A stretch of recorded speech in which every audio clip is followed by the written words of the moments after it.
நாம மகிமைப்படுவதாக. இந்த வேத பாட வகுப்பிற்கு வந்திருக்கிற உங்கள் யாவருக்கும் ஆண்டவராகிய இயேசுவின் நாமத்தில் வாழ்த்துக்களையும் ஸ்தோத்திரங்களையும் தெரிவிக்கிறேன். ஆன்லைன் மூலமாக இந்த வேத பாடத்தை பார்க்கிற உங்களையும் ஆண்டவராகிய இயேசு கிறிஸ்துவின் நாமத்தினாலே வாழ்த்தி உங்களை ஆஸ்வதிக்கிறேன். வெளிப்படுத்தின விசேஷம் 2ஆம் அதிகாரத்தினுடைய 5வது வசனத்தினுடைய பிற்பகுதியை நாம் தியானித்து வருகிறோம்.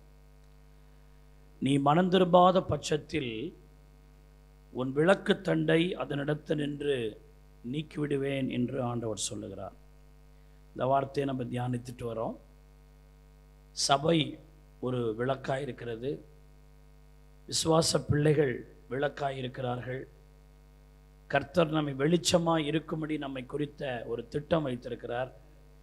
நீங்களே இந்த உலகத்திற்கு வெளிச்சம் என்று சொன்னார். சும்மா சாதாரண வீட்டுக்கு வெளிச்சம் இல்லை, உலகத்துக்கே நீங்கள் தான் வெளிச்சம்னு சொல்கிறார். இப்போ நம்மை குறித்து தேவன் எவ்வளவா எதிர்பார்க்கிறார் பாருங்கள். ஆகவே இருள் பூமியை மூடினாலும், ஜனங்களை காரில் மூடினாலும், ஒரு தேவனுடைய பிள்ளை அதன் நடுவிலும் பிரகாசிக்கிறவர்களாக ஒரு பிள்ளை இருக்க வேண்டும் என்று தேவனுடைய அநாதி நோக்கம். ஆகவே நம்முடைய வெளிச்சம் பிரகாசிக்க வேண்டும் என்றால் நம்முடைய ஆவிக்குரிய வாழ்க்கையை வைத்து தான் அந்த வெளிச்சம் வர்றதும் வராமல் போகிறதும் நம்முடைய ஆவிக்குரிய வாழ்க்கையை வச்சு தான். அதனால தான் ஆண்டவர் சொன்னார், உன்னுடைய மனம் திரும்புதல் சரியாக இருக்குமானால் நீ வெளிச்சம் கொடுக்குற நபராய் இருப்பாய். உன் வெளிச்சத்திடத்தில் அநேகர் களி கூறுவார்கள் என்றெல்லாம் ஆண்டவர் நம்மை குறித்து சொல்லுகிறார். நம்ம வெளிச்சம்னு சொல்லிட்டு நம்முடைய ஆவிக்குரிய வாழ்க்கை சரியில்லைன்னு சொன்னால் சோதரன் நம் வெளிச்சமற்றவர்களாய் போய்விடுவோம். நம்முடைய வெளிச்சம் கொஞ்சம் கொஞ்சமாய் மங்கி மங்கி முற்றிலும் இருண்டு போகிற ஒரு சூழ்நிலைக்குள்ளே நாம் தள்ளப்படுவோம். ஆகவே நம்முடைய வெளிச்சத்தை குறித்து நாம் எச்சரிக்கையாக இருக்க வேண்டும். நான் வெளிச்சத்தின் பிள்ளை, ஆகவே நான் வெளிச்சமாக இருக்கணும். இருளுக்கும் ஒளிக்கும் என்ன கிடையாது, சம்பந்தம் கிடையாது. ஆகவே நான் இருளுக்குரிய காரியங்களை எல்லாவற்றையும் தள்ளிவிட்டு ஒளியின் ஆயுதங்களை என்ன செய்ய வேண்டும், நான் தரித்து கொள்ள வேண்டும் என்றெல்லாம் வேதன் நமக்கு சொல்லுகிறது. ஆகவே நம்முடைய வெளிச்சம் சரியாக இருக்க வேண்டுமானால் குத்துவிளக்கு என்கிற ஒரு காரியத்தை குறித்து நம்ம தியானிச்சுட்டு வரோம். நம்ம யாத்திராகமம் 25:31 பசும்பொன்னினால் குத்துவிளக்கை உண்டாக்குவாயாக என்று ஆண்டவர் மோசையோடு குத்துவிளக்கை குறித்து பழைய ஏற்பாட்டில் பேசுகிறார். அதிலிருந்து தான் நம்ம சத்தியத்தை நாம் சிந்தித்து வருகிறோம். அந்த குத்துவிளக்கு ஆசரிப்பு கூடாரத்தில் 24 மணி நேரமும் எரிந்து கொண்டே இருக்க வேண்டும். இரவும் பகலும் அணையாமல் அந்த விளக்கு எரிந்து கொண்டே இருக்க வேண்டும். பிரகாரத்திலே சூரியனினுடைய வெளிச்சம் இருக்கும். மகா பரிசுத்த ஸ்தலத்தில் ஆண்டவருடைய செக்கன மகிமை இருக்கும். ஆனால் பரிசுத்த ஸ்தலத்தில் இந்த குத்துவிளக்கின் வெளிச்சத்தில் தான் ஆசாரியர்கள் அங்கே ஊழியம் செய்வார்கள். ஆகவே நம்முடைய வெளிச்சத்தில் வச்சு தான் கர்த்தர் சில நன்மைகள் எல்லாம் ஆண்டவர் செய்கிறார். அல்லேலூயா. ஆகவே பைபிள் சொல்லுகிறது, அவர் அருளின வெளிச்சத்தினால் நான் இருளை எல்லாம் கடந்து போனேன் என்று யோபு புஸ்தகத்தில் வாசிக்கிறோம்.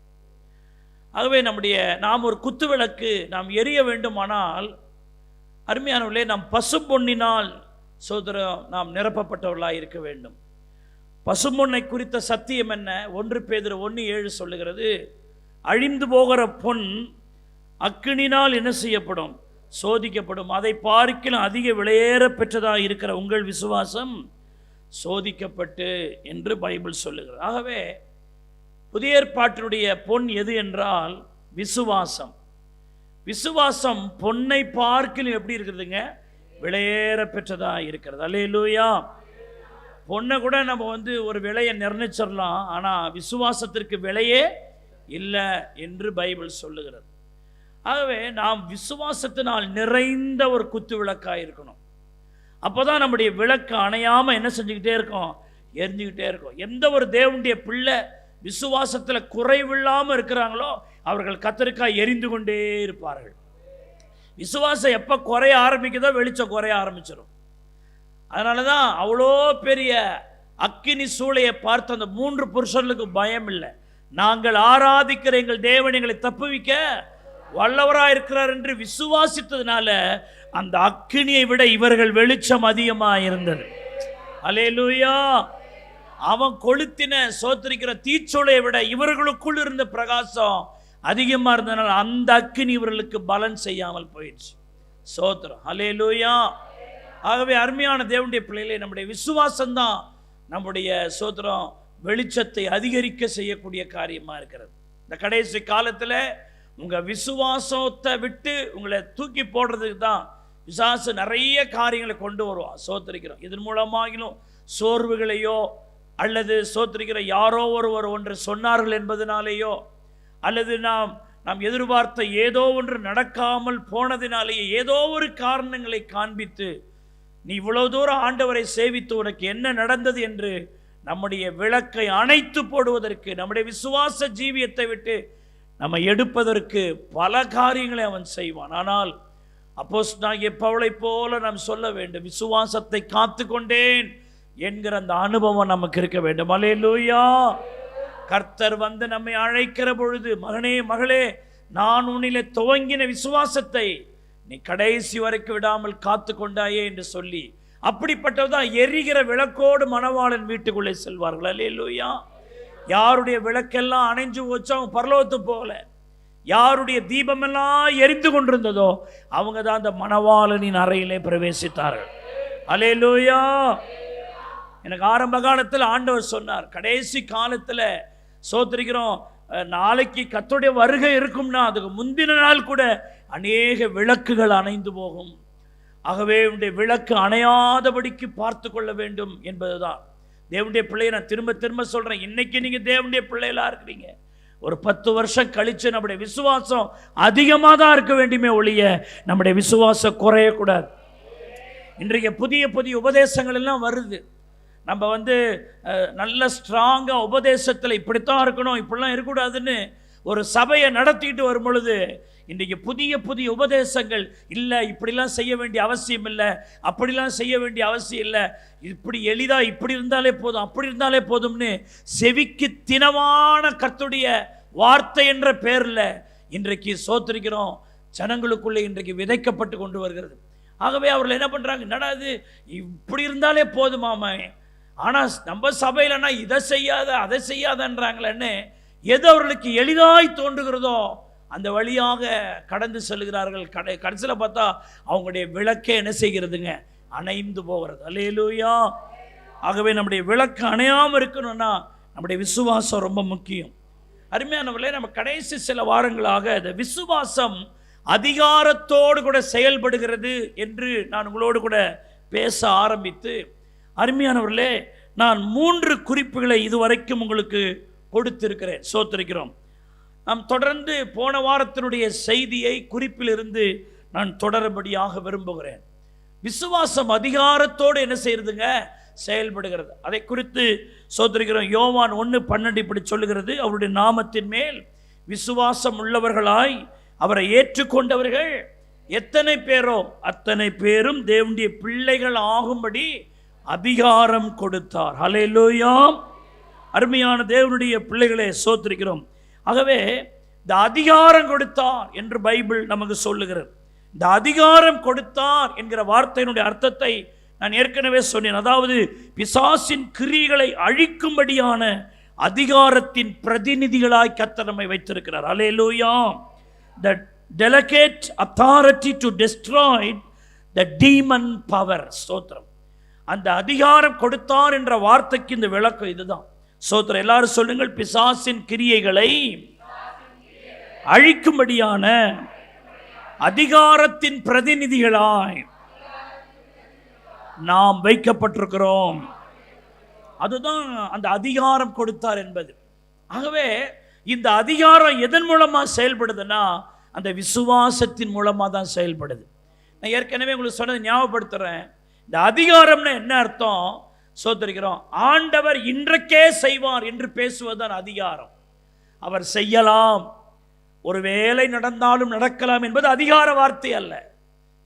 இப்பொழுதே நடக்கும் என்று சொல்வது தான் அதிகார வார்த்தை. அல்லேலூயா. ஆகவே அதிகாரம் என்பது விசுவாசத்தோடு கூடிய சம்பந்தப்பட்ட ஒரு காரியம். ஆகவே போன வாரத்தில் ஒரு 3வது குறிப்பை நான் உங்களுக்கு சொன்னேன். இயேசுவின் ஊழியத்தை ஸ்தோத்திரிக்கிறோம் நீங்கள் செய்யும் பொழுது, ஸ்தோத்திரிக்கிறோம், விசுவாசத்தோடு இயேசுவின் ஊழியத்தை விசுவாசத்தோடு செய்யும் பொழுது உங்களுக்குள்ளிருந்து என்ன வெளிப்படுகிறது? அதிகாரம். இந்த வார்த்தை எல்லாரும் சொல்லுங்கள். இயேசுவினுடைய ஊழியத்தை விசுவாசத்தோடு நான் செய்யும் பொழுது அதிகாரம் செயல்படுகிறது. ஹல்லேலூயா. இதிலிருந்து நான் உங்களுக்கு ஒரு துணை குறிப்பாக ஒரு குறிப்பை நான் போன வாரம் உங்களுக்கு சொன்னேன். இன்றைக்கி இந்த டாப்பிக்லேருந்தே ரெண்டாவது ஒரு துணை குறிப்பை இன்றைக்கு நம்ம தியானித்து இந்த செய்தியை முடிக்க போகிறோம். சோத்திரிக்கிறோம். அருமையானவர்களே, இயேசு கிறிஸ்துவனுடைய ஊழியத்தை விசுவாசத்தோடு செய்யணும். நாம் இந்த கடைசி காலத்தில் சோத்திரிக்கிறோம், இந்த விசுவாசம் உங்களிலிருந்து அதிகாரமாய் வெளியே வரணும்னு சொன்னால் நீங்கள் ஆண்டவருடைய ஊழியத்தை விசுவாசத்தோடு நீங்கள் செய்ய வேண்டும். அல்லேலூயா. அருமையான தேவனுடைய பிள்ளைகளே, லூக்கா 10ஆம் அதிகாரம் 3வது வசனத்திலிருந்து வாசிக்கிறேன் பாருங்க. புறப்பட்டு போங்கள், ஆட்டுக்குட்டிகளை ஓநாய்களுக்குள் அனுப்புகிறது போல இதோ நான் உங்களை என்ன செய்கிறேன், அனுப்புகிறேன். பணப்பையையும் சாமான் பையையும் பாதரட்சிகளையும் கொண்டு போக வேண்டாம். வழியிலே ஒருவனையும் என்ன செய்ய வேண்டாம், வினவவும் வேண்டாம். அப்படின்னு ஆண்டவர் 70 பேரை ஊழியத்துக்கு அனுப்புகிறார். 70 பேரை 2 பேரை அனுப்புகிறார். 17ஆம் வசனத்தை பாருங்க. சோதரிக்கிறோம். அதே லூக்கா 10:17. பின்பு அந்த 70 பேரும் சந்தோஷத்தோடே திரும்பி வந்து, ஆண்டவரே, உம்முடைய நாமத்தினால் பிசாசுகளும் எங்களுக்கு கீழ்ப்படுகிறது என்றார்கள். அவர்களை அவர் நோக்கி, சாத்தான் மின்னலை போட வானத்திலிருந்து விழுகிறதை கண்டேன். இதோ சர்ப்பங்களையும் தேள்களையும் மிதிக்கவும் சத்ருவின் சகல வல்லமைகளை மேற்கொள்ள உங்களுக்கு அதிகாரம் கொடுக்கிறேன். உங்களுக்கு அதிகாரம் கொடுக்கிறேன், ஒன்றும் உங்களை சேதப்படுத்தாது. உங்களுக்கு அதிகாரம் கொடுக்கிறேன். யாருக்கு அதிகாரம் கொடுக்கிறாரு? ஆண்டவருடைய ஊழியத்தை விசுவாசத்தோடு செய்யும்படி கடந்து போன ஒரு சோத்திரிக்கிறோம் டீமுக்கு, அந்த ஊழியர்களுக்கு, அந்த சீஷர்களுக்கு ஆண்டவர் அதிகாரம் கொடுக்கிறார். அல்லேலூயா, அல்லேலூயா. நான் போன வாரமே சொன்னேன், ஊழியம் என்பது சோத்திரிக்கிறோம் ஆண்டவர் எல்லாம் தருவார் என்று நம்பி ஊழியத்துக்கு போனோம். எல்லாத்தையும் கையில் வச்சுக்கிட்டு செய்கிறதில்ல ஊழியம். சோத்திரிக்கிறோம். ஊழியம் என்பது விசுவாசத்தோடு நீங்கள் ஊழியம் செய்தாதான் உங்கள் ஊழியம் அதிகாரத்தோடு காணப்படும். ஆமாம், என்ன சொல்லுங்க? இதெல்லாம் இருந்தால் தான் நான் ஊழியம் செய்வேன், இப்படிலாம் வந்தால் தான் நான் ஊழியம் செய்வேன், இத்தனை ஜனங்கள் இருந்தால் தான் நான் ஊழியம் செய்வேன். சிலவங்களுக்கு கூட்டம் இருந்தால் தான் பிரசங்கமே வரும். சிலவங்களுக்கு 4-5 பேர் அவங்கள சப்போர்ட் பண்ணிக்கிட்டே இருக்கணும், அப்போ தான் ஊழியம் செய்கிறாங்க. இன்றைக்கு ஊழியெல்லாம் அப்படி போனதுனால தான் அந்த ஊழியத்தில் சத்து இல்லாமல், வல்லமை இல்லாமல், சரக்கு இல்லாமல் இருக்குது ஊழியம். சோத்திரிக்கிறோம். ஒரு ஊழியம் வல்லமையாக இருக்கணும்னா, உங்கள் ஊழியத்தின் மூலம் கர்த்தருடைய நாம மகிமைப்படணும்னா, இயேசுவின் ஊழியத்தை விசுவாசத்தோடு செய்ய போகணும். சோத்திரிக்கிறோம். ஆண்டவர் ஊழியத்துக்கு அனுப்பும் பொழுது சோத்திரிக்கிறோம், ஆண்டவர் சொல்கிறாரு, சோத்திரிக்கிறோம், பணப்பையும் சாமான் பையும் பாதரட்சிகளை கொண்டு போக வேண்டாம். வழியில் உங்கள் தேவைக்காக யாருக்கிட்டே என்ன செய்யக்கூடாது, கேட்கக்கூடாது. ஆண்டவருடைய ஊழியத்தை நீங்கள் அப்படி தான் போய் செய்யணும் அப்படின்னு. என்னுடைய தகப்பனார் சோத்திரிக்கிற 75 இந்த பாண்டிச்சேரியில் ஊழியத்துக்கு வந்தபோது அவரோடு நிறைய உடன் ஊழியக்காரங்க இருந்தாங்க. அவர்களையும் என்னுடைய தகப்பனுடைய ஊழியத்துக்கு அனுப்பும் பொழுது காலையில் போயிட்டு சோத்திரிக்கிறோம், சாயங்காலம் வரணும், இல்லை 1 வாரம் ஊழியத்துக்கு போங்கன்னு சொல்லும்போது அவர்களை கூட இப்படி தான் அனுப்பினார் அப்படின்னு என்னுடைய தகப்பனாரோடு ஊழியம் செய்தவங்க எனக்கு சொல்லுவாங்க. உங்கள் அப்பா கையில் ஊழியம் பண்ணுறது ரொம்ப கஷ்டம், எதுவுமே செய்ய மாட்டார், விசுவாசத்தோடு நீங்கள் ஊழியத்துக்கு போங்க அப்படின்னு வெறுங்கையாக எங்களை ஊழியத்துக்கு அனுப்பி எங்களை விசுவாசத்தில் பயிற்றுவித்தார், கற்றுக் கொடுத்தார். அதனால தான் இன்றைக்கும் நாங்கள் ஊழியத்தில் பிரகாசிக்கிறோம்னு சொல்லுவாங்க. என்னென்னா, இந்த விசுவாசத்தில் நிற்க கற்றுக்கொண்டா கடைசி வரைக்கும் நீங்கள் நிற்க முடியும். கைதட்டி ஆமேன்னு சொல்லுங்க. அல்லேலூயா. நீங்கள் யாராவது எதிர்பார்த்து ஊழியம் செஞ்சீங்கன்னா இடையிலேயே உங்கள் ஊழியம் நின்றோம், இடையிலேயே நீங்கள் சோத்திர தளர்ந்து போயிடுவீங்க. ஆனால் விசுவாசத்தில் ஒரு தேவனுடைய பிள்ளை கட்டி எழுப்புமானால் அந்த வீடும் சரி, அந்த ஊழியமும் சரி, அந்த வாழ்க்கையும் சரி நிலைச்சு நிற்கும். அல்லேலூயா. ஒரு மனிதன் மார்க் 10ஆம் அதிகாரத்தில் சோத்திரிக்கிற 21வது வசனத்தில் ஒரு மனிதன் ஆண்டவர்கிட்ட சொல்கிறார், நித்திய ஜீவனை சுதந்தரித்து கொள்றதுக்கு நான் என்ன செய்யணும்? அதுக்கு ஆண்டவர் ஒரு வார்த்தை சொல்கிறாரு. மார்க் 10:21. இயேசு அவனை பார்த்து அவனிடத்தில் அன்பு கூர்ந்து, உன்னிடத்தில் ஒரு குறைவு உண்டு, நீ போய் உனக்கு உண்டானவைகள் எல்லாம் விற்று, சோத்திரம் நல்லா கொஞ்சம் விற்று தரித்திரருக்கு என்ன செய், கொடு, அப்போது பரலோகத்திலே உனக்கு பொக்கிஷம் உண்டாயிருக்கும். பின்பு சிலுவை எடுத்துக்கொண்டு என்னை பின்பற்றி வா. நித்திய ஜீவனை பெற்றுக்கொள்ளணும், நான் ஊழியம் செய்யணும்னு சொல்றியப்பா, உனக்கு உண்டானது எல்லாத்தையும் என்ன செஞ்சிரு, நீ வித்துரு. வித்து கொடுத்துட்டு ஒண்ணுமே இல்லாம என் பின்னாடி வான்றார். ஆனால் அந்த மனிதனோ அந்த வார்த்தைக்கு செவி கொடுக்காமல் ஆண்டவரை விட்டு துக்கத்தோடு வெளியே போனான்னு இருக்கு. அப்போ அவனுக்கு என்ன அர்த்தம்னா, அவனுக்கு ஆண்டவருடைய காரியங்களை பெற்றுக்கொள்ளணும், ஆனால் பணம் வசதி எல்லாம் கூடவும் என்ன செய்யணும், இருக்கணும்னு பார்க்குறோம். அதெல்லாம் அதிகாரமாக இருக்காது. சோத்திரிக்கிறோம். ஆண்டவருடைய காரியங்களுக்குள்ள வரும்பொழுது ஆண்டவர் என் தேவையை சந்திப்பார்னு இறங்கணும். ஆமென்னு சொல்லுங்க. ஹல்லேலூயா. ஆதிகால ஊழியர்கள்லாம் பார்த்தீங்கன்னா, ஊழியத்துக்கு முழு நேரம் ஊழியத்துக்கு வரும் போது தங்களுடைய வேலைகளை நாங்கள் ராஜினாமா பண்ணிட்டு தான் வந்தோன்னு சொல்லுவாங்க. அந்த சாட்சியை பரவலாக கேட்போம். எனக்கு பவுலி நிருபங்களை சோத்திரிக்கிறோம் ஒரு ஊழியர் எடுத்தார் என்னுடைய பைபிள் காலேஜில். அவர் பச்சைப்பா காலேஜில் ஒரு பெரிய ப்ரொஃபஸராக இருந்தார். சோத்திரம். ஆனால் ஆண்டவருடைய ஊழியத்திற்கு ஆண்டவர் அவரை அழைத்த பொழுது சொன்னார், உன்னுடைய வேலையெல்லாம் விட்டுட்டு என்ன செய்ய, பின்பற்றி வா. ஆயிரக்கணக்கான சம்பளம் உள்ள வேலையை வித்துட்டு சோத்திரம், அதை விட்டு ஆண்டோடைய ஊழியத்திற்கு அப்படி வந்தாங்க. சோத்திரிக்கிறோம். ஆனால் இன்னைக்கு ஊழியம் எப்படி ஆச்சுன்னா, போன வாரத்தில் சொன்னபடி சோத்திரிக்கிறோம், நிறைய போதகமார்கள்னு சொல்கிறவங்க சோத்திரம் தன்னுடைய ஃபினான்ஷியல் சப்போர்ட்டை ஸ்ட்ரென்தன் பண்ணிக்கிட்டு நல்ல சம்பாதிக்கிற ஒரு மனைவியை கையில் வச்சுக்கிட்டு நாங்களும் பாஸ்டர்னு சொல்கிறாங்க. தோத்திரம். எவ்வளோ பெரிய காரியம் பாருங்கள்.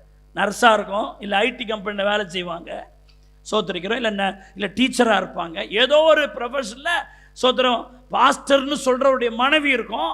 ஒரு சம்பாத்தியம் வருஷம் மாசமான ஒரு லட்சங்கள் வர மாதிரி வச்சுருக்கோம். ஆனால் இவர் பாஸ்டர், அவர் போட்டிருப்பார். சோத்திரிக்கிறோம். இதெல்லாம் அருமையுள்ள பைபிள் சொல்லாத காரியம். சோத்திரிக்கிறோம். இன்னைக்கு நவநாகரிக காலத்தில் ஊழியெல்லாம் இன்னைக்கு வேற மாதிரி போயிடுச்சு. என்னுடைய பிரசங்கெல்லாம் பைத்தியகாரத்தனமாக மற்றவர்களுக்கு தோணும். சோத்திரிக்கிறோம். சும்மா இதெல்லாம் வேலைக்காகாதுன்னு. ஆனால் நான் ஒன்று சொல்கிறேன், ஊழியம்தான், விசுவாசம்தான், வேதம்தான், சத்தியம்தான். அல்லேலூயா. ஒருவன் ஆண்டவருடைய சமூகத்தில் கர்த்தரை சார்ந்து என்ன செய்யணும், வரணும். சோத்திரிக்கிறோம். தமிழ்நாட்டில் ஆண்டவருக்காக வல்லமையாக பயன்படுத்தப்பட்ட ஒரு பாத்திரம் என் ஜீவானந்தம்னு சொல்லி ஒரு ஊழியர். சோத்திரிக்கிறோம். அகில உலகத்திலும் அவர் கடந்து போகாத இடம்லாம் கிடையாது. தமிழ்நாட்டை ஒரு அசைச்ச ஒரு தேவ மனுஷன். சோத்திரம். அவருக்கு என்னுடைய தகப்பனாருக்கு நல்ல ஒரு நட்பு இருந்தது. சோத்திரிக்கிறோம். நான் சிறு வயது இருந்த நாட்களில் சில நேரங்கள் இந்த பாண்டிச்சேரியை கிராஸ் பண்ணி போகும்போது சில நேரங்களில் எங்களுடைய வீட்டில் சோத்திரிக்கிறோம் தங்கி சோத்திர பேசிட்டு போன நாட்கள் எல்லாம் நினைவு கூர்ந்து பார்க்குறேன். சோத்திரம். ஊழியத்திற்கு வந்த புதிது, நான் 94 ஊழியத்துக்கு வந்த புதிதில் சோத்திரிக்கிறோம், ஊழியத்திற்கு பாண்டிச்சேரியை கிராஸ் பண்ணி போகும் பொழுது என்னுடைய தாயாரை சந்திச்சுட்டு போகிறாரு. அப்படி போகும்போது நான் ஊழியத்துக்கு வந்த புதுசு, என்னப்பா ஊழியத்திற்கு ஒப்பு கொடுத்து வந்திருக்கீங்களா? அம்மா. அப்போ எனக்கு ஊழியத்தை குறித்த ஒரு பெரிய ஒரு சந்தேகம், நடுக்கம். ஆண்டவர் இந்த ஊழியத்தில் நான் எப்படி நிலச்சி நிற்பேனா, அந்த ஊழியத்தை நான் செய்ய முடியுமா, அந்த ஊழியத்தை நான் பிரகாசிக்க முடியுமா அப்படின்னு ஒரு கலக்கம் எனக்குள்ளே இருந்துச்சு. அதை குறித்து அவரோடு நான் சொன்னேன். அப்போது அவர் எனக்கு சொன்ன வார்த்தை இன்றைக்கு நான் மறக்கலை. சோத்திரம். இந்த ஊழியர்ன்ட்டு சொன்னார், அப்பா சிலர் அழைக்கப்படாமலே ஊழியத்துக்கு வராங்க. ஆண்டவர் அவளை அழைக்கவே இல்லை, ஆனால் அழைக்கப்படாமலே ஊழியத்துக்கு வராங்க. அவர்களை கூட தேவன் கைவிடுறதில்ல. இவன் நம்மளை நம்பி வந்துட்டான், என் பேரை சொல்கிறான், அதனால் அவனை நடத்துவோன்னு சொல்லி ஆண்டவர் அழைத்து ஊழியத்துக்கு வராத ஆளையே ஆண்டவர் நடத்தும் பொழுது, அவரால் அழைக்கப்பட்டு ஊழியத்துக்கு வந்திருக்கிறிய ஆண்டவர் உன்னை விட்டுருவாரா? அவர் உன்னை விடவே மாட்டார். ஹல்லேலூயா. நீ தேவனுடைய அழைப்பை பெற்று ஊழியத்துக்கு வந்திருக்கிறாய், அவர் உன்னை நடத்துவார். ஸ்தாபனம் உன்னை அழைச்சி நீ ஊழியத்துக்கு வந்தியான்னு கேட்டார். இல்லை, ஆண்டவர் அழைச்சி வந்தல்ல, வாக்கு தத்தங்களை தேவன் தானே உன்னை அழைச்சாரு, பெரிய தேவன் தானே உன்னை அழைச்சாரு, அப்புறம் ஏன் ஊழியத்தில் நீ கலங்குற, நீ ஏன் வருத்தப்படுற? உன்னை அழைத்தவர் உண்மை உள்ளவர், அவர் உன்னை நடத்துவார். அல்லேலூயா. நான் அந்த வார்த்தைகளை நான் அடிக்கடி சிந்தித்து பார்க்கிறேன். சோத்திரம். ஆகவே அவர் சொன்னார், அழைக்கப்படாமலே ஊழியத்துக்கு வரவங்களே ஆண்டவர் நடத்துகிறார, ஆண்டவர் அழைச்சி வர உன்னை கர்த்தர் விடுவாரா அப்படின்னு சொல்லி. அல்லேலூயா. ஒரு வசனத்தை சொல்கிற பாருங்க, மத்தேயு சுவிசேஷம். இது விசுவாசிகள் இதை புரிந்து கொள்ளணும். நீங்களும் சோத்திரிக்கிறோம் தேவனுடைய பிள்ளைகளாக இருக்கிறீங்க. விசுவாசத்தோடு நீங்களுடைய ஃபேமிலியை ரன் பண்ணணும். எல்லாம் இருந்தால் தான் நான் செய்வேன் அப்படின்னு சொன்னால் அங்கே அதிகாரம் செயல்படாது. சோத்திரம். மத்தேயு 10ஆம் அதிகாரம் சோத்திரிக்கிறோம், அதனுடைய 9வது வசனத்தையும் சோத்திரிக்கிறோம், 10வது வசனத்தையும் பாருங்க. அதில் ஆண்டவர் சொல்றாரு, உங்கள் கச்சைகளில் பொன்னையாவது வெள்ளியாவது செம்பையாவது வழிக்கான பையையாவது 2 அங்கிகளையாவது பாதரட்சிகளையாவது தடியையாவது தேடி வைக்க வேண்டாம். வேலையால் தன் ஆகாரத்திற்கு எப்படி இருக்கிறான்? நீ எதையும் எடுத்துட்டு போவேனா, நீ உண்மையா ஊழியம் செய்யி, உன் தேவைகள் சந்திக்கப்படும். அதான் ஆண்டவர் சொல்றார். நீ எதையும் எடுத்துட்டு போகாத. ஊழியத்துக்கு போறோம், இது இல்லாமல் எப்படி இருக்கும்னு நீ எல்லாத்தையும் ரெடி பண்ணிட்டு தான் ஊழியத்துக்கு போகணும் போகக்கூடாது. சோத்திரிக்கிறோம். நீ போ, நீ உண்மையா ஊழியம் செய்தா உன் தேவைகள் என்ன செய்யப்படும்? சந்திக்கப்படும். இப்படி ஒண்ணுமே இல்லாம ஆண்டவர் ஊழியத்துக்கு அனுப்பிட்டு லூக்கா 22ஆம் அதிகாரம் அதனுடைய 35வது வசனத்தில் அவர்களை பார்த்து ஆண்டவர் கேட்கிறார். 35 பின்னும் அவர் அவர்களை நோக்கி, நான் உங்களை பணப்பையும் சாமானையும் பாதரட்சியில் இல்லாமல் அனுப்பின போது, ஒன்றுமே கொடுத்த உங்களை ஊழியத்துக்கு அனுப்பல, ஏதாகினும் உங்களுக்கு குறைவு இருந்ததா என்றார். அவர்கள் ஒன்றும் எங்களுக்கு குறைவாய் இருந்ததில்லை. இதான் ஊழியம், இதான் விசுவாச ஊழியம். கொஞ்சம் யோசிச்சு பாருங்க. ஒன்றுமே கொடுக்காம அனுப்புறாரு, ஆனால் குறைவும் இல்லை. ஆமென்னு சொல்லுங்க. அல்லேலூயா. அருமையான தேவனுடைய பிள்ளைகளை, ஆண்டவரை பின்பற்றணும்னு சீஷர்கள் வந்தபோது தன் வலைகளையும் தங்கள் படவுகளையும் விட்டு விட்டு இயேசுவுக்கு பின்னாடி வந்தாங்க. அதனால தான் அதிகாரத்தை கொடுத்தார். எல்லாத்தையும் கையில் வச்சிருந்தா என்ன கொடுக்க மாட்டார்? அதிகாரம். ஒருத்தர் ஊழியத்துக்குன்னு தன்னை ஒப்பு கொடுத்துட்டாராம். அவர் கையில் ஒரு ஃபைல் வச்சிருக்கிறார். என்னப்பா ஃபைலு? இல்லை, நான் படித்த சர்டிஃபிகேட் வச்சுருக்கேன். அப்படியா? காட்டு, என்ன சர்டிஃபிகேட்டு அப்படின்னு. அப்படி கடுத்து அந்த ஊழியர் என்ன பண்ணாரு, அந்த தலைமை ஊழியர் அந்த சர்டிஃபிகேட்டை கிழிச்சு போடுறதுக்காக, அப்படி கிழிக்கிறதுக்காக தன்னுடைய சோத்திரம் அந்த சர்டிஃபிகேட் அப்படி எடுத்தார். உடனே அந்த ஊழியத்திற்கு இளம் வயதில் நான் ஊழியம் செய்ய வாஞ்சியாக இருக்கிறேன் ஊழியத்துக்கு வந்த அந்த வாலிப தம்பி, ஐயா ஐயா என் சர்டிஃபிகேட் ஏன் கிழிக்கிறீங்க? கிழிக்காதீங்க அப்படின்றார். ஏன்பா? அது தேவைப்படும் பின்னாடின்றார். ஊழியத்துக்குன்னு நீ ஒப்பு கொடுத்துட்ட போது இந்த சர்டிஃபிகேட்டு என்னத்துக்கு? அந்த தலைமை போத சொன்னார், எப்பா நீ ஊழியத்துக்கு லாய்க்கில்ல, நீ போயிட்டு வாப்பா அப்படின்ட்டு. சோத்திரம். அப்போது இதுவும் கிழிக்கப்படக்கூடாது. ஊழியத்துக்கு நான் வரணுன்னா நீ முற்றிலும் ஆண்டவரை சார்ந்து என்ன செய்யல, நீ வரல. உன்னுடைய விசுவாசம் முழுமையாக இல்லை, அறகுறையாக இருக்குது. கொஞ்சம் யோசிச்சு பாருங்க. ஏங்க பாஸ்டர் ஊழியத்துக்கு வர்றதுக்கு சர்டிஃபிகேட் கிழிக்கணுமா? அவர் அந்த தலைமை போதகர் அவரை டெஸ்ட் பண்ணுறார். இவர் தேவனை முற்றிலுமாய் சார்ந்து இருக்கிறாரா? எதை சார்ந்து இருக்கிறார்? முற்றிலுமாய் 100க்கு 100 ஆண்டவரை சார்ந்திருக்கிற ஒரு மனிதன் மூலமா தான் கர்த்தர் தம்முடைய அதிகார வல்லமையை செழிப்படுத்துகிறார். அல்லேலூயா. இதையும் கொஞ்சம் வச்சுக்குவோம், அதையும் கொஞ்சம் பார்த்துக்குவோம்னு சொல்லி 2ஆம் கட்டமாக இருக்கிறவர்களுடைய வாழ்க்கையில கர்த்தர் தம்முடைய வல்லமை என்ன செய்யறதில்ல, வெளிப்படுத்துறது இல்லை. சோத்திரிக்கிறோம். ஆதியாகமம் 14ஆம் அதிகாரம் 21 23 வரைக்கும் நீங்க பார்க்கும்போது, சோதோமின் ராஜா ஆபிரகாமை நோக்கி, ஜனங்களை எனக்கு தாரும், பொருட்களை நீர் எடுத்துக்கொள்ளும் என்றான். அதற்கு ஆபிரகாம் சோதோமின் ராஜாவை பார்த்து, ஆபிரகாமை ஐஸ்வர்யவாக்கினேன் என்று நீ சொல்வதற்கு சொல்லாதபடிக்கு நான் ஒரு சரட்டையாகிலும் பாதரட்சையின் வாரையாகிலும் உமக்கு உண்டானவைகளில் யாதொன்றிலும் நான் எடுத்துக்கொள்ளேன் என்றும், வானத்தையும் பூமியும் உடையவராகிய உன்னதமான தேவனாகிய கர்த்தருக்கு நேராக என் கையை என்ன செய்கிறேன். அதான் அவர் விசுவாசிகளின் தகப்பனாய் சொல்லப்படுகிறார். நான் எதை வாங்கிறதா இருந்தாலும் யார்கிட்டருந்து வாங்கிடுறேன், அங்கே வாங்கிடுறேன். உம்மிடத்திலிருந்து ஒன்றையும் நான் வாங்கி கொள்ளேன், எடுத்துக்கொள்ளேன். அவர் தான் விசுவாசிகளின் தகப்பன். அருமையான தேவனுடைய பிள்ளைகளே, இந்த கடைசி நாட்களில் நீங்கள் ஒருவேளை விசுவாச பிள்ளைகளாய், ஒருவேளை முழு நேர ஊழியர்களாக நீங்கள் இல்லாமல் இருக்கலாம். ஆனால் சோத்திரிக்கிறோம், ஒருவேளை இந்த செய்தியை முழு நேர ஊழியர்களும் பார்த்தாலும் சரிதான், ஒருவேளை பகுதி நேர ஊழியர்களாக இருந்தாலும் சரிதான், விசுவாச பிள்ளைகளாக இருந்தாலும் சரிதான், அருமையானவர்களே, உங்களுடைய வாழ்க்கையில் நெருக்கங்கள் பிரச்சனைகள் வரும்பொழுது யாராவது எதையாவது செய்வாங்களான்னு சோத்திரம் அப்படி ஓடாமல் நீங்கள் முற்றிலுமாக கர்த்தரை சார்ந்து நின்று பாருங்க. கர்த்தர் உங்களை வெட்கப்படுத்தவே விட மாட்டார், நன்மைகளை செய்யவே செய்வார்.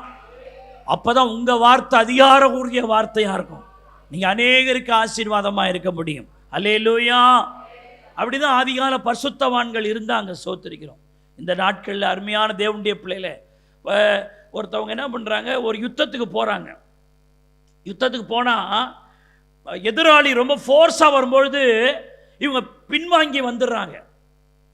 மறுபடியும் யுத்தம் போகிறாங்க, எதிராளி ஃபோர்ஸாக வரும்போது அவரை அந்த எதிராளி எதிர்கொள்ளாமல் இவங்க பின்னாடி வந்துடுறாங்க. இதை ஒரு அந்த நாட்டினுடைய தளபதி, யுத்த தளபதி பார்த்துக்கிட்டே இருக்கிறான். ஏன்னா இவங்க எந்த வழியாக வராங்கன்னா, ஒரு ஆற்றின் பாலத்தை வழியாக இவங்க பின்னாடி வந்துடுறாங்க.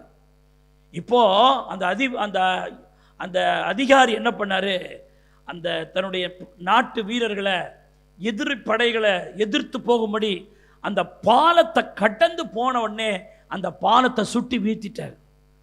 வீழ்த்திட்டு யுத்தவர்கள் சொல்கிறாரு, ஒன்று நீ ஜெயிச்சுட்டு வா, நீ பின்வாங்கிறதுக்கு இப்போ என்னவே இல்லைங்க, பாலம் இல்லை, நீ பின்வாங்கினா செத்துருவ. அதனால் ஏதாவது ஒரு ஆபத்து வந்து இந்த பாலம் வழியாக வந்துடுற, எதிர்க்கணுன்ற சோத்திர தன்மை வரல. அதனால் இப்போ அந்த பாலத்தையே உடைச்சிட்டேன் அப்படின்ட்டார். இப்போ என்ன பண்ணுறது, ஒன்று என்ன பண்ணினே ஆகணும், யுத்தம் பண்ணியே ஆகணும். சோத்திரம். அப்போ தான் சோத்திருக்கிற பின்வாங்கிறதுக்கு வழியே இல்லை என்கிற இடத்துல தன் முழு பலத்தை பயன்படுத்தி அந்த யுத்தத்தை ஜெயித்தார்கள் அப்படின்னு ஒரு சம்பவம். சில நேரங்களில் பாருங்கள், நம்ம என்ன பண்ணுறோம், செஞ்சு பார்ப்போம், முயற்சி பண்ணி பார்ப்போம், சரிட்டெல்லாம் பின்னாடி வந்துடுவோம். இதெல்லாம் இப்படிப்பட்ட ஒரு விசுவாசியை கொண்டு தேவன் தம்முடைய அதிகாரத்தை என்ன பண்ண மாட்டார், செயல்படவே மாட்டார். அல்லேலூயா, அல்லேலூயா. உபத்திரமோ வியாகுலமோ, துன்பமோ பசியோ, வாழ்வோ சாவோ, மரணமோ ஜீவனோ, எந்த காரியமும் கிறிஸ்துவின் அன்பை விட்டு என்னை பிரிக்க மாட்டாதென்று நான் நிச்சயித்திருக்கிறேன் என்று கர்த்தருக்கு முன்னாடி நின்னறணும். ஹல்லேலூயா.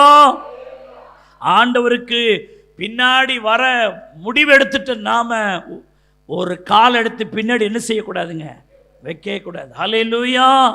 பின்வாங்கவே கூடாது. கர்த்தருக்கு அப்படியே முன்னேறிக்கிட்டே தான் போகணுமே ஒழிய பின்வாங்கும் பேச்சுக்கு என்ன இல்லை இடையில. அப்போ விசுவாசிக்கிறவங்க சோதரிக்கிற கர்த்தருடைய காரியங்களில் ஜெபம் பண்ணி முன்னேறுவார்கள். கைதட்டி ஆமென்னு சொல்லுங்க. அப்படியானால் அருமையானவர்களே, விசுவாசம் அதிகாரத்தோடு செயல்படக்கூடியது.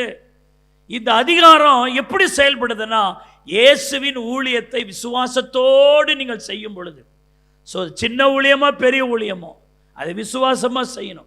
ஒன்றுமே இல்லாமல் நீங்களா செய்து ஒன்றை உருவாக்கணும். ஆமென்னு சொல்லுங்க. அல்லேலூயா. விசுவாசத்தினால நீங்கள் எழுப்பணும். ஆமென்னு சொல்லுங்க. அருமையான தேவனுடைய பிள்ளைகளை, அப்படி நீங்கள் சோதர ஆண்டவரை விசுவாசித்து செல்லும் பொழுது ஆண்டவர் உங்களுக்கு அதிகாரம் கொடுக்கிறார். இன்னைக்கு ஆண்டவருடைய ஊழியத்தை விசுவாசத்தோடு செய்யும் பொழுது அதிகாரம் செயல்படும் என்பதற்கு ரெண்டாவது ஒரு துணை குறிப்பை நான் வேகமாக உங்களுக்கு கொடுக்க விரும்புகிறேன். லூக்கா சோத்திரிக்கிற 9வது அதிகாரம் அதனுடைய 1வது வசனத்தையும் 2வது வசனத்தையும் நான் வாசிக்கிறேன், கவனியுங்கள். அவர் தம்முடைய 12 சீஷர்களையும் வரவழைத்து சகல பிசாசுகளையும் துரத்தவும் வியாதி உள்ளவர்களை குணமாக்கவும் அவர்களுக்கு வல்லமையும் அதிகாரமும் கொடுத்தார். தேவனுடைய ராஜ்யத்தை குறித்து பிரசங்கிக்கவும் பிணியாளிகளை சொஸ்தமாக்கவும் அவர்களை அனுப்பினார். பாருங்க, அடுத்த வசனம் பாருங்க. அப்பொழுது அவர் அவர்களை நோக்கி, வழிக்கு தடியாவது, பையையாவது, அப்பத்தையாவது, கச்சையாவது எடுத்துக்கொண்டு போக வேண்டாம், 2 அங்கிகளை கொண்டு போகவும் உடுத்தின ட்ரெஸ்ஸோடு போன்ற. கொஞ்சம் யோசிச்சு பாருங்க, யாருக்கு அதிகாரம் கொடுக்குறாருன்னு கொஞ்சம் யோசிச்சு பாருங்க. எல்லாத்தையும் பையில் வச்சுக்கின்னு பாக்கெட்டில் வச்சுக்கின்னு போகிறவங்களுக்கு அதிகாரம் கிடையாது. தேவனை முற்றிலும் விசுவாசித்து, உங்களுக்கு வசனம் புரியுதா, விளக்கம் புரியுதா, யாருக்கு அதிகாரம் கொடுத்தார் விளக்கம் புரியுதா? ஒன்றும் எடுத்துக்கொண்டு போகாமல் 100க்கு 100 அவரையே நம்பி போற ஒரு கூட்டம் இருக்கே, அவர்களுக்கு அதிகாரம் கொடுக்கிறார். வசனம் புரிஞ்சவங்க ஆமென்னு சொல்லுங்க. ஹல்லேலூயா. ஒரு போட்ட ட்ரெஸ்ஸோடு போகணும். அந்த ட்ரெஸ்ஸை எவ்வளோ நேரம் போட முடியும் கொஞ்சம் யோசிச்சு பாருங்க. அப்போ எவ்வளோ நம்பிக்கை பாருங்க, எவ்வளோ விசுவாசம் இருந்தா ட்ரெஸ்ஸு கூட சோத்திரம், அடுத்த ட்ரெஸ்ஸு கிடையாது. சோத்திரம். அருமையான தேவனுடைய பிள்ளைகளே, இப்படி தான் போகணும் அப்படின்னு ஆண்டவர் அவர்களுக்கு கொடுக்கிறார். இங்கே தான் அதிகாரம் செயல்படுது. எல்லாத்தையும் வச்சுக்கினே சோதரன் எல்லாம் இருந்தால் தான் நான் ஊழியத்துக்கு போவேன்னா, நீ ஊழியம் செய்கிற மாதிரி இருக்கும், ஆனால் உன்னுடைய ஊழியத்தில் அந்த பவர், அந்த அத்தாரிட்டி இருக்காது. சொகுசா ஊழியம் செய்கிறவங்களுக்கு தேவன் அதை எல்லாம் தர்றதில்லை. யாருக்கு அதிகாரம் கொடுக்கிறார்? ஒன்றும் இல்லாமல் கர்த்தருடைய வார்த்தையை மட்டும் நம்பி போகிற ஆட்கள். சோதரம். அவர்களுக்கு என்ன அதிகாரம் இங்கே கொடுக்கிறார்? அதுதான் இன்னைக்கு பார்க்க போறோம். வியாதி உள்ளவர்களை குணமாக்கும் அதிகாரம். குணமாக்கும் அதிகாரம். சோதரம். ஆண்டவரை நம்பி ஊழியம் செய்கிற ஒரு தேவ பிள்ளைக்கு கர்த்தர் என்ன அதிகாரம் கொடுக்கிறாருங்க? குணமாக்கும் அதிகாரம். மார்க் 16:18 சொல்லுகிறது, விசுவாசிக்கிறவரால் நடக்கும் அடையாளங்கள் ஆவன அப்படின்னு சொல்லும் பொழுது அவர்கள் வியாதியஸ்தர்கள் மேல் என்ன வைப்பாங்க? கையை தான் வைப்பாங்க, அவர்கள் சுஸ்தமாவார்கள் என்று அதிகாரம் பாருங்க. வியாதி உள்ளவர்கள் மேல அவங்க கையை வைக்கும் போதே அந்த வியாதி நீங்கும்படியான ஒரு அதிகாரம். கொஞ்சம் யோசிச்சு பாருங்க. இந்த அதிகாரத்தை எப்படி அவர்கள் பெற்றுக்கொண்டாங்கன்னா, ஒன்றும் இல்லாமல் கர்த்தரை மாத்திர சார்ந்து போகும்போது கர்த்தர் அவளை விசேஷப்படுத்துகிறார். அல்லேலூயா. அருமையானவர்களே, வேக வேகமாக சொல்கிறேன். சோத்திருக்கிறோம். ஆண்டவர் எதெல்லாம் குணமாக்குற அதிகாரம் கொடுக்கிறார்? 103 குணமாக்கும் என்ற அந்த வார்த்தைக்குள் இருக்கிற நிறைய அர்த்தங்களை நான் சொல்கிறேன். சங்கீதம் 103:3 சொல்லுது, அவர் உன் நோய்களை எல்லாம் குணமாக்கி. அந்த குணமாக்கும் அதிகாரம்னு இருக்குல்ல, அந்த அந்த அந்த குணம்னா என்னென்னலாம் குணமாக்கும் அதிகாரம். அப்போ மனிதர்களின் நோய்களை எல்லாம் என்ன ஆக்கும் அதிகாரம்? குணமாக்குற அதிகாரம்.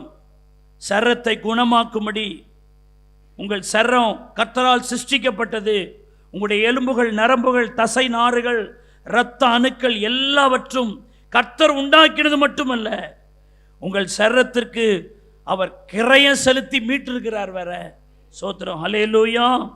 உங்கள் சரத்தில் வருகிற ஒவ்வொரு நோய்களையும் அவர் சிலுவையில் என்ன செய்திருக்கிறார்? சுமந்திருக்கிறார்.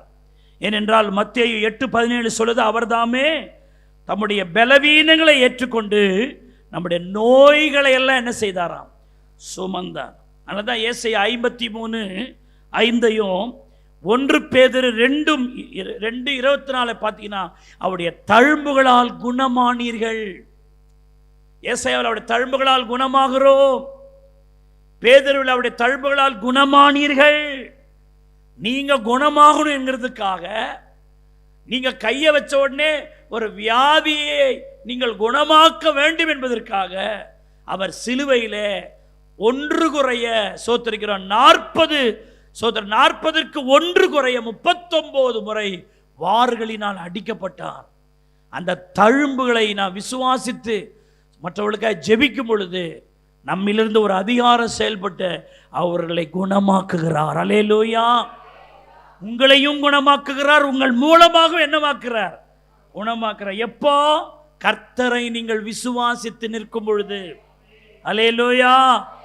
கடைசி காலத்தில் சோத்திரிக்கிறோம், இது இருந்தால் தான் செய்வோம், அது இருந்தால் தான் செய்வேன்னா உங்க ஊழியம் சோத்திரிக்கிறோம் தேவன் விரும்பும் ஊழியமா இருக்க முடியாது. சோத்திரம். எல்லாத்தையும் எதிர்பார்த்து எல்லாத்தையும் சார்ந்து வரக்கூடாது. நான் பைபிள் காலேஜுக்கு போனேங்க. சோத்திரிக்கிறோம். பைபிள் காலேஜ் போகும்போது எனக்கு என்ன ஊழியம்னே தெரியாது. ஏன்னா இங்கே ஒரு சபை இருக்குது, இங்கே ஒரு பாஸ்டர் இருக்கிறார். நான் திட்டமிட்டெல்லாம் போகல. கர்த்தர் அறிவார். எந்த ஒரு இந்த ஊழியம் பைபிள் காலேஜுக்கு போகிறோம், பைபிள் காலேஜ் முடிச்சிட்ட உடனே நமக்கு ஒரு ஊழியம் இருக்கும், செய்வோம், எந்த பிளானும் கிடையாது. சோத்திரம். முற்றிலும் ஆண்டவரை விசுவாசிச்சு நீ பைபிள் காலேஜுக்கு போ, ஊழியத்துக்கு போன்னு கர்த்தர் சொன்னதுனால அப்படி போனோம். சோத்திரம். திரும்பி வந்தா என்ன நடக்கும், ஏது நடக்கும் ஒன்றும் இல்லை. 100க்கு 100 அவரை சார்ந்து நிற்கிறோம். தேவன் இன்னமும் பயன்படுத்துகிறார். எதையும் யோசித்து பிளான் பண்ணி ஒன்றை நீங்க செஞ்சா கடைசி வரைக்கும் எதையும் செய்ய முடியாது. ஒன்றுமில்லாத வனாந்தரமானாலும் அவரை நம்பி போகிறவர்களே, ஹல்லேலூயா. ஆண்டவர் இடத்துல சொல்றாரு, விதைக்கப்படாத தேசமாகிய வனாந்தரத்தில் நீ என்னை பின்பற்றி வந்த உன் நேசத்தை நான் நினைத்திருக்கிறேன். என்ன வனாந்தரத்தில் பின்பற்றி வந்தாய்? விதைக்கப்படாத வனாந்தரத்திலும் என்னை பின்பற்றி வந்த நேசத்தை நினைத்திருக்கிறேன். ஒண்ணுமே இல்லை, ஆனா என்னை ஃபாலோ பண்ணி வந்த. அது எங்க வாசிக்கிறோம்? எரேமியா 2ஆம் அதிகாரம் 2ஆம் வசனத்துல நடுவுல பாருங்க, விதைக்கப்படாத தேசமாகிய வனாந்தரத்தில் நீ என்னை பின்பற்றி வந்த உன் இளவயதின் பக்தின்னு இருக்குது பாருங்க. எல்லாரும் இந்த வார்த்தையை சொல்லுங்கள். சோத்திர, விதைக்கப்படாத தேசமாகிய வனாந்தரத்திலே நீ என்னை பின்பற்றி வந்த உன் இளவயதின் பக்தி. எந்த லூசு செய்ய மாட்டாங்க இந்த வேலையை. விதைக்கப்படாத வனாந்தரம், நோ நத்திங் பிளேஸ். அந்த வனாந்தர மண்ணுக்கு ஒண்ணு விளையாது. உன் பசியை ஆற்றவோ, உன்னை மகிழ்விக்கவோ, உன் வயிற்றை நிரப்பவோ அங்க ஒண்ணுமே இல்லை. ஆனா ஒண்ணுமில்லாத இடத்துல என்ன பின்பற்றி வந்தது, என்ன ஃபாலோ பண்ணி வந்தியே, அந்த விசுவாச ஜீவியத்தை நான் நினைத்து பார்க்கிறேன் அப்படின்றார். ஹல்லேலூயா. அப்படிதான். ஏதாவது ஒன்று தருவாங்களா செய்வாங்களான்னு நம்பி வர்றதில்லை. ஒன்றும் இல்லை, கர்த்தரை தான் நம்பி இருக்கிற ஒரே நம்பிக்கை அவர் மட்டும்தான். வேற எந்த ஹோப்பும் கிடையாது. சோத்திரம். ஹல்லேலூயா. அப்படி நம்பி வரவங்களுக்கு அதிகாரம் கொடுக்கிறார். என்ன அதிகாரம்? சோத்திரம், சரீர நோய்களை குணமாக்கும் அதிகாரம். ஹல்லேலூயா. அருமையான தேவனுடைய பிள்ளைகளே, நீதிமொழிகள் 18:21 சொல்றது, மரணமும் ஜீவனும் நாவின் அதிகாரத்தில் இருக்கிறது. அதில் பிரியப்படுகிறவர்கள் அதன் கனியை புசிக்கிறார்கள். நம்ம நாக்கில தான் இருக்கு. சுகம் ஆவாயாக அப்படின்னு அந்த அதிகாரம் உள்ளவன் சொன்னாங்க, சுகம் ஆகுது. தோத்திரம். என பிரசங்கி 8:1 சொல்லுது, ராஜாவின் வார்த்தை எங்கேயோ அங்க அதிகாரம் இருக்கிறது. சோத்திரம். அருமையான தேவனுடைய பிள்ளைகளே, நம்முடைய சரீரத்தில் வியாதிகள், நோய்கள் சோதர கடந்து வரும்போது நாமே நம்ம அதிகாரம் செலுத்தணும். என் சரீரம் தேவனுடைய ஆலயம். என்னுடைய சரீரம் தேவன் வாசம் பண்ணுகிற வாசஸ்தலம். என் சரீரத்தில் இந்த பலவீன தொடவுனுக்கு அதிகாரம் இல்லை. எடு போ அப்படின்னு நீங்க உங்களையும் குணமாக்கணும், நீங்க 4 பேரை குணமாக்கணும். கைதட்டி ஆமேன்னு சொல்லுங்க. ஹல்லேலூயா. நேரம் இல்லை. அப்போ ஆண்டவர் குணமாக்கும் அதிகாரம் என்கிற பொழுது 2வது ஒரு குணமாக்கும் அதிகாரம் என்னன்னா, சங்கீதம் 41:4 இப்படி சொல்லுது, கர்த்தாவே என் மேல் இரக்கமாயிரும், உமக்கு விரோதமாய் பாவம் செய்தேன், என் ஆத்துமாவை குணமாக்கும் என்று கெஞ்சினேன். ஆத்துமாவை குணமாக்கும் அதிகாரம். வெறும் சரீரத்தில் வர நோய்களையும் பலவீனங்களையும் குணமாக்கும் அதிகாரம் அல்ல. ஆத்துமாவில் இருக்கிற நோய், ஆத்துமாவில் இருக்கிற சோர்வு.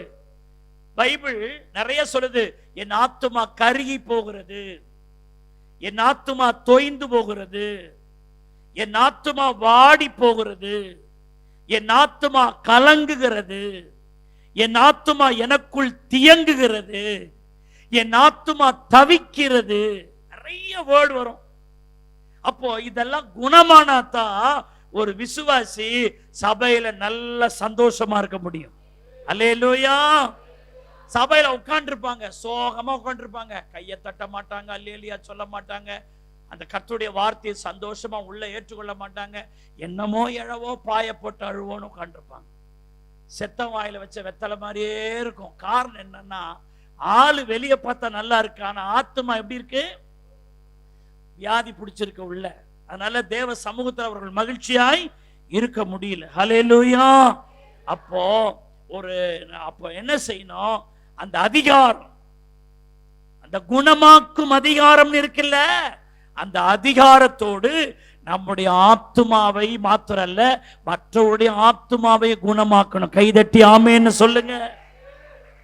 நீங்க ஜெபம் பண்ணீங்க, எனக்கு ஒரு ஆறுதல் வந்துச்சு. என் இருதயத்துல ஆத்மாவில் இந்த சோர்வெல்லாம் என்னை விட்டு நீங்கிச்சின்னு உங்க ஜபத்தை கேட்டு ஒருத்தவருக்கு ஆத்மாவில் ஒரு மகிழ்ச்சி வருதுன்னா அந்த ஆத்மாவை நீங்க குணமாக்கி இருக்கிறீங்கன்னு அர்த்தம். அல்லேலூயா, அல்லேலூயா. அருமையான தேவனுடைய பிள்ளைகளே, ஏன்னா ஒரு பாவியரின் ஆத்மா நிலைமை என்ன? ரோமர் 6:23 சொல்லுது, பாவத்தின் சம்பளம் மரணம். எசேக்கியேல் 18:20 என்ன சொல்லுது? பாவம் செய்கிற ஆத்மா சாகும். அல்லேலூயா. நிர்மூடர் தங்கள் பாதக மார்க்கத்தாலும் தங்கள் அக்கிரமங்களினாலும் நோய் கொண்டு ஒடுங்கி போகிறார்கள். நிர்மூடர் தங்கள் பாதக மார்க்கத்தினாலும் தங்கள் அக்கிரமங்களினாலும் எப்படி ஒடுங்கி போறாங்க? நோய் கொண்டு ஒடுங்கி போறாங்க. ஆத்மாவில் வர்ற நோய். அதனால்தான் 103வது சங்கீதத்தில் தாவீது இப்படி சொல்லுகிறார். அருமையான தேவனுடைய பிள்ளைகளே, சோதரிக்கிறோம். 103வது சங்கீதம் 3வது வசனம், அவர் உன் அக்கிரமங்களை எல்லாம் மன்னித்து உன் நோய்களை எல்லாம் என்னவாக்கி குணமாக்கி உன் பிராணனை அழிவுக்கு விலக்கி மீட்டு உன்னை கிருபையினாலும் இறக்கு. அவர் உன் அக்கிரமங்களை எது? அவர் ஆத்மாவை குறித்து தான் சங்கீதமே சொல்லி, என் ஆத்மாவே கர்த்தரை சோத்தரி, என் முழு உள்ளமே அவருடைய பரிசுத்த நாமத்தை சோத்தரி, என் ஆத்மாவே கர்த்தரை சோத்தரி, அவர் செய்த சகல உபகாரங்களையும் மறவாதே, அவர் உன் அக்கிரமங்களை எல்லாம் மன்னித்து உன் நோய்களை எல்லாம் குணமாக்கி அப்படின்றார். ஹல்லேலூயா. அப்ப ஆத்மாவை என்ன ஆக்குறாருங்க? குணமாக்குற தேவன். அவர் உன் ஆத்மாவை காப்பார். 121வது சங்கீதத்தில் இருக்குது. இந்த உலகத்துல ஆத்மாவை காக்கிற ஒரே தெய்வம் இயேசுனார் மட்டும்தான். உடம்புல வியாதி வந்தா கூட டாக்டர்கிட்ட போய் பார்த்துடலாம். ஆனா ஆத்மாவில் இருக்கிற டல்னஸ், அதுல இருக்கிற நோய், அதுல இருக்கிற சோர்வு, அதுல இருக்கிற பலவீனத்தை நீக்கணும்னா சோத்திரிக்கிறோம். உங்களுக்குள்ள என்ன இருக்கணும்? அதிகாரம் இருக்கணும். குணமாக்கும் அதிகாரம். ஆண்டவரை சார்ந்து நிற்கும் போது உங்களுக்கு அந்த அத்தாரிட்டி ஆண்டவர் தருவார்.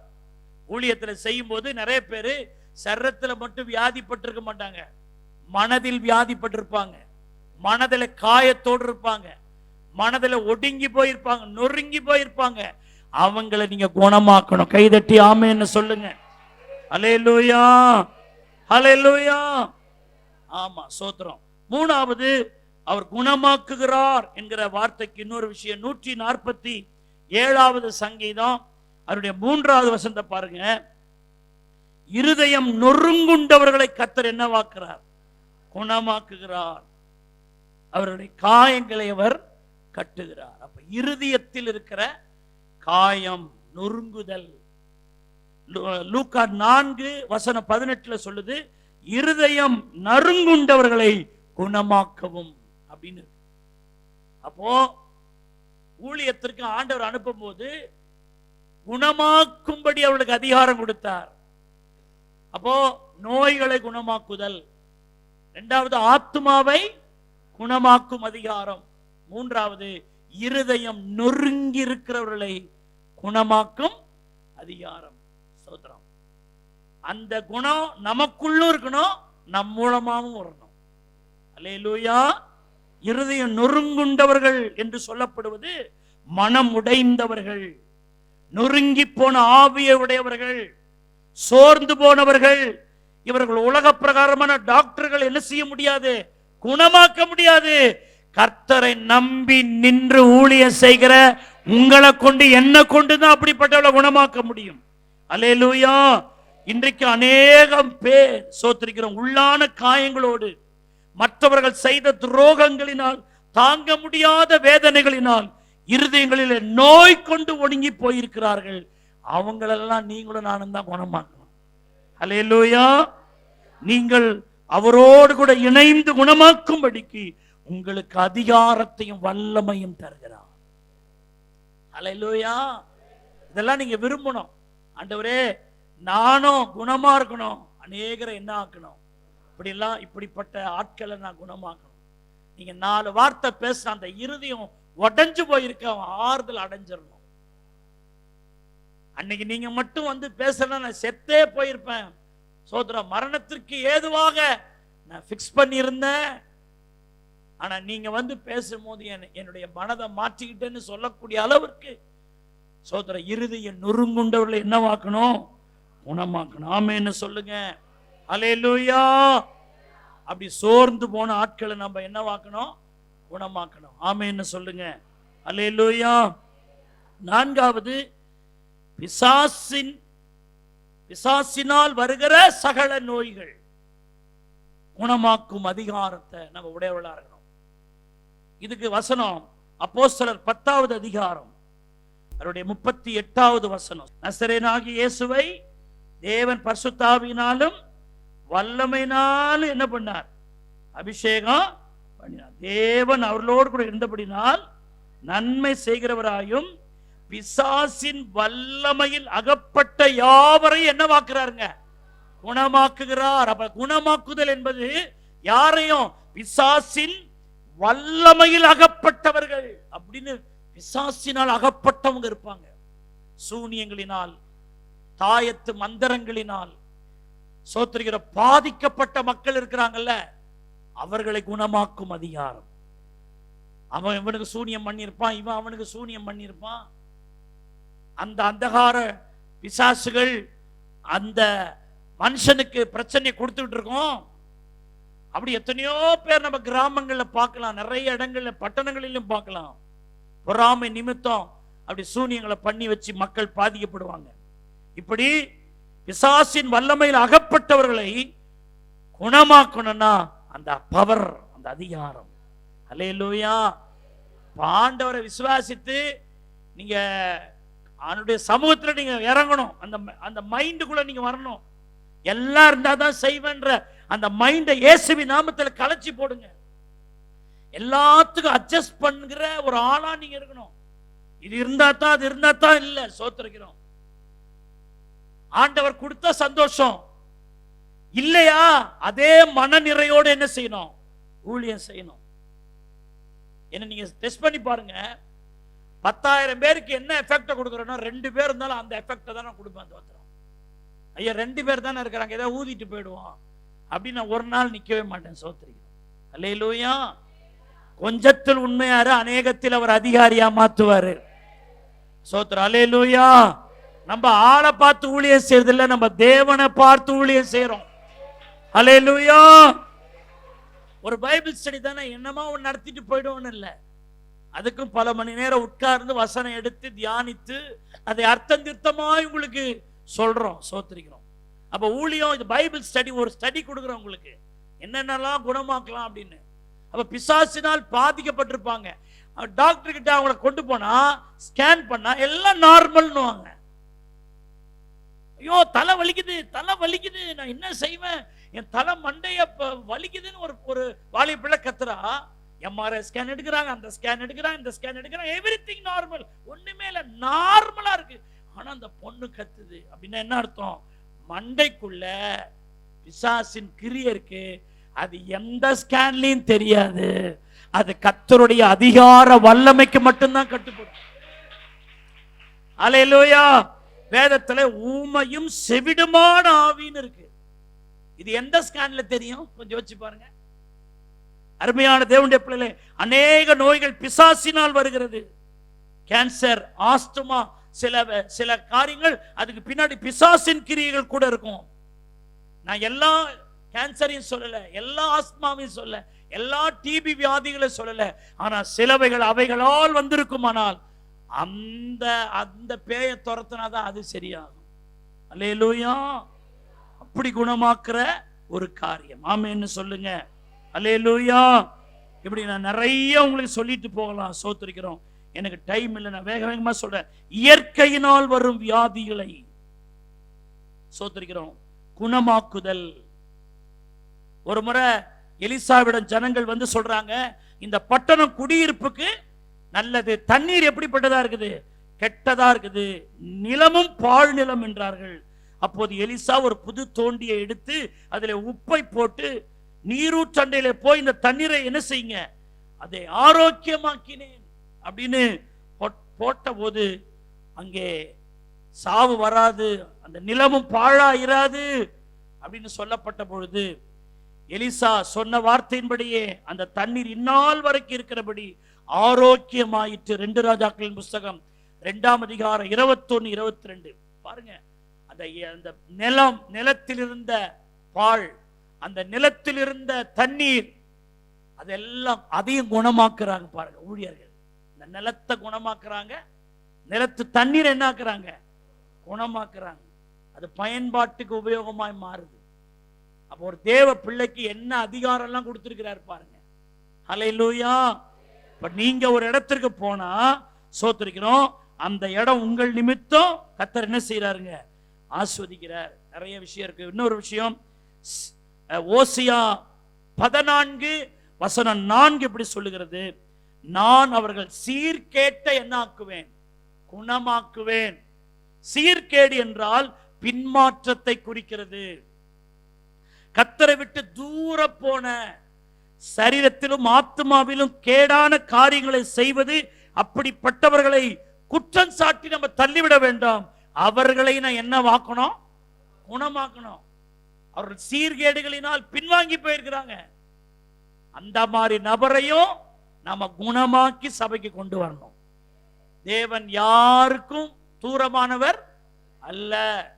அப்பா வீட்டை விட்டு போனான் கெட்ட குமாரன், திரும்ப அவன் உணர்த்தப்பட்டு உணர்ந்து வரான். அப்பா, இனி நான் உங்கள் மகன் என்று சொல்லப்படுவதற்கு நான் தகுதியுடையவன் அல்ல. சோத்திரம். அருமையான தேவனுடைய பிள்ளைகளே, அவன் குணமாகி அவனை வரும்போது அந்த அப்பா ஏத்துக்கிறார். நீ இப்படி போனியா அப்படி போனியன்னு விடல. சோத்திரம். அருமையான தேவனுடைய பிள்ளைகளே, அன்றைக்கு சீஷர்கள் நாங்கள் மீன் பிடிக்க திரும்ப போகிறோம் என்று பின்மாறி போக இருந்தவர்களை அந்த கெனசரேத் கடலிலே நின்று அவர்களை ஆண்டவர் மறுபடியும் அழைக்கிறார். என்னை நேசிக்கிறாயா என்று கேட்டு, சோத்தரிக்கிறோம், என் ஆடுகளை என்ன செய்வாயாக, மேய்ப்பாயாக பின்வாங்கி போனவரை மறுபடியும் இழுக்கிறார். அல்லேலூயா. அதே போல நிறைய பேர் சபைக்கு வந்து வராம போயிருப்பாங்க, பின்மாற்றத்தில் இருப்பாங்க, ஏதோ ஒரு காரணங்களால் அவர்கள் இடறி போயிருப்பாங்க. அவர்களுக்கும் கர்த்தருடைய வார்த்தை நீங்க சொல்லும் பொழுதே அவர்களுடைய சீர்கேடுகள் குணமாகணும். கைதட்டி ஆமென் சொல்லுங்க. அல்லேலூயா. எல்லா தரப்புக்கும் ஊழியம் செய்யணும். நான் இதை ஒரு ஸ்டடியா எடுத்த, நான் பல விஷயங்களை நான் சொல்லிக்கிட்டே போவேன். சோத்திரம். ஆனால் இவைகளோடு நான் முடிக்க விரும்புகிறேன். சோத்திரம். அப்ப சீர்கேடுகளை கூட என்ன ஆக்கணும், குணமாகணும். சீர்கேடுனா பின்வாங்கி போகிறது. யாரெல்லாம் சபைக்கு வராம இருக்கிறான்னு பாருங்க. நான் சொல்லி சொல்லி பார்த்தேன் பாஸ்டர், அவங்க ஒண்ணு கேட்கிற மாதிரி இல்லைன்னு நீ வரக்கூடாது. அதுக்காக நீங்க என்ன பண்ணீங்களோ தெரியாது. உங்க வார்த்தை அவங்கள மறுபடியும் உயிர்ப்பிக்கணும். அதுக்கு என்ன வார்த்தையை தேடுவீங்களோ, எவ்வளவு நேரம் ஜெபம் பண்ணீங்களோ அது உங்க கையில இருக்குது. சோத்திரம்.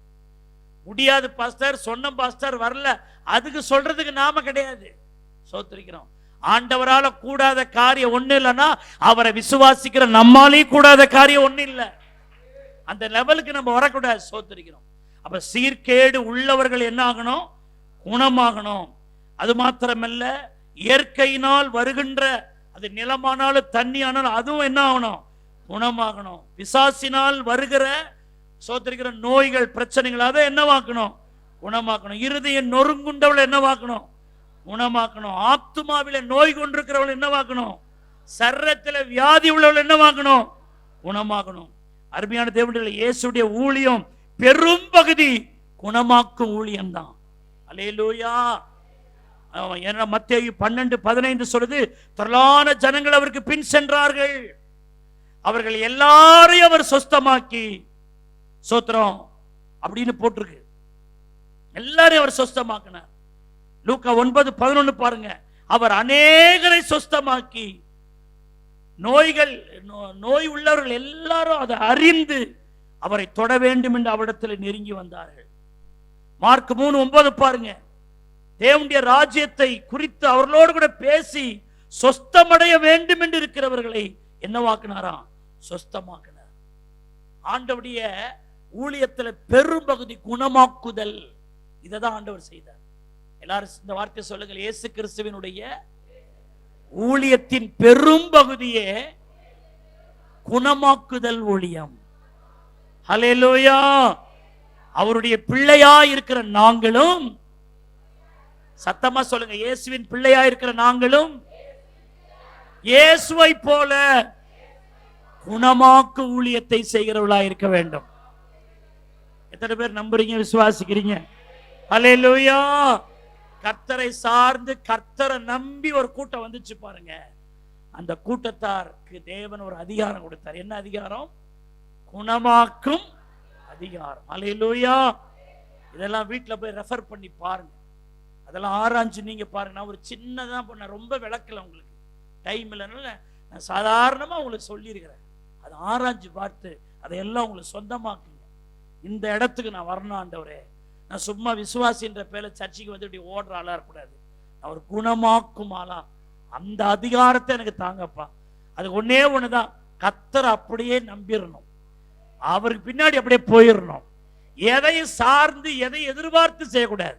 அப்படி நின்னீங்கன்னா உங்களையும் அப்படிப்பட்டவளாய் மாற்றுவதற்கு கர்த்தர் வல்லவரா இருக்கிறார். அல்லேலூயா. நம்ம எல்லாரும் கண்ணில் மூடுவோம், சோத்திரிக்கிறோம், ஆண்டவரை நோக்கி பார்க்கலாம். ஆண்டவரே, இந்த நாளில் நீர் எங்களோடு பேசின கிருபை உள்ள வார்த்தைகளுக்காக நன்றி செலுத்துகிறோம்.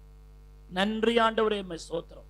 ஹல்லேலூயா, ஹல்லேலூயா. குணமாக்கும் ஊழியம் ஆண்டவரே, ஸ்தோத்திரம். சரீரத்தை குணமாக்கும் ஊழியம், ஆத்மாவை குணமாக்கும் ஊழியம், இருதய நொறுங்குண்டவளை குணமாக்கும் ஊழியம், பிசாசின் வல்லமையில் அகப்பட்டவளை குணமாக்கும் ஊழியம், இயற்கைகளினால் வருகிற பாதிப்புகளை குணமாக்குற ஊழியம், சீர்கேடுகளை குணமாக்குற ஊழியம். ஆண்டவரே, இப்படிப்பட்ட குணமாக்கும் அதிகாரத்தை அன்றைக்கு சீசர்களுக்கு தந்தீரே, இன்றைக்கு உம்மை விசுவாசித்து உமக்கு பின்ன வர்ற எங்களுக்கும் ஆண்டவரே அப்படிப்பட்ட அதிகாரத்தை தாங்கப்பா. கைகளை தட்டி எல்லாரும் கர்த்தரை ஸ்தோத்திரம் பண்ணும். அப்படிப்பட்ட அதிகாரம் எங்கள் மூலமாய் செயல்படும்படி, அப்படிப்பட்ட அதிகாரம் வெளிப்படும்படி எங்களுக்கு நீங்க உதவி செய்ய வேண்டும் என்று நாங்கள் ஜெபிக்கிறோம். தொடர்ந்து உங்க நாமத்தை மகிமைப்படுத்தும், தாழ்த்துற ஒப்பு கொடுக்கிறோம், கன மகிமை உமக்கே செலுத்துகிறோம். இயேசுவின் ரத்தம் ஜெயம், இயேசுவின் நாமத்தில் ஜெபிக்கிறோம் நல்ல பிதாவே, ஆமென்.